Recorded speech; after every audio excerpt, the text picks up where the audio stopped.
Boa tarde, bom dia, boa noite, terceiro ano, tudo bem com vocês?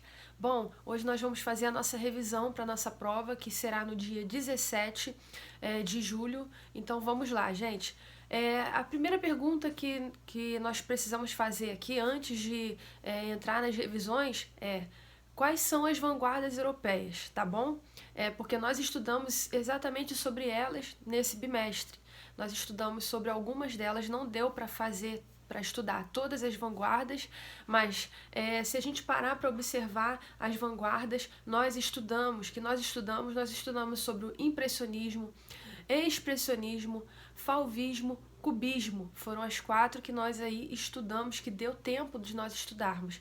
Mas ainda tem, né, o dadaísmo, tem o surrealismo, também tem o futurismo, tá bom? Tem o neoplasticismo, tá? O construtivismo, tem algumas outras vanguardas que nós ainda não deu tempo de nós estudarmos, mas eu acredito que no outro bimestre a gente consiga estudar, tá bom?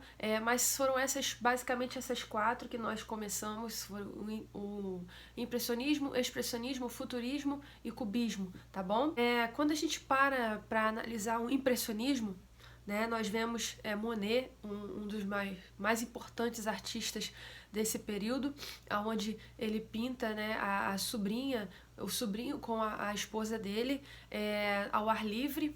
Nós temos pinturas ao ar livre, nós temos pinturas claras com pinceladas soltas que retratam o dia de acordo com a luz do sol refletida sobre o objeto, tá bom? Quando nós vemos o expressionismo, nós vemos aquela tela O Grito, né? Aquela tela assim, bem assustada, do próprio autor, do próprio artista, do Munch, tá?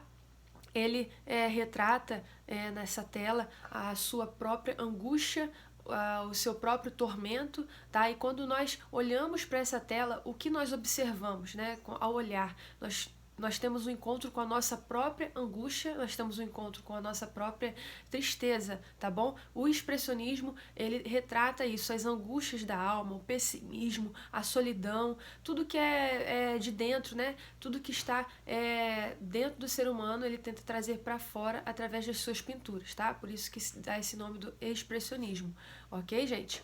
E o fauvismo já é o oposto do impressionismo. A gente olha, do expressionismo também, a gente olha as telas, elas são recheadas de cores vivas, de cores fortes, saturadas, porém puras, tá? Não há mistura nas cores.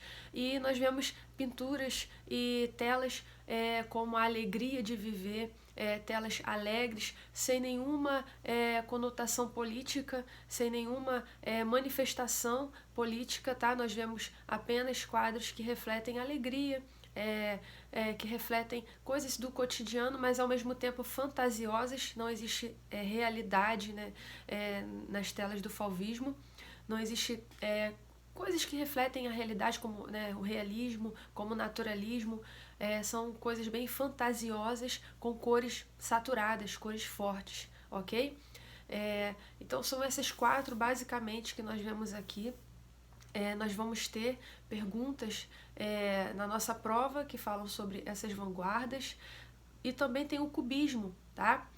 O cubismo, gente, nós vemos o Pablo Picasso. Ele faz pinturas fragmentadas e quase que abstratas. Quando você olha, você não consegue perceber exatamente o que você precisa observar bem. Ele pinta um violão, e o violão totalmente fragmentado.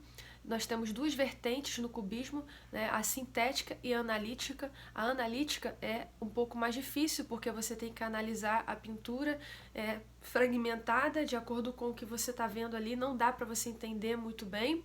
E tem a sintética, que eles fazem justamente para deixar mais de fácil acesso ao espectador, onde acrescenta-se objetos também diferentes, não somente pintura, mas acrescenta-se objetos nas pinturas para deixar a pintura mais simples, de fácil entendimento daquele que está observando, tá bom? Então nós temos duas vertentes aí no cubismo, ok?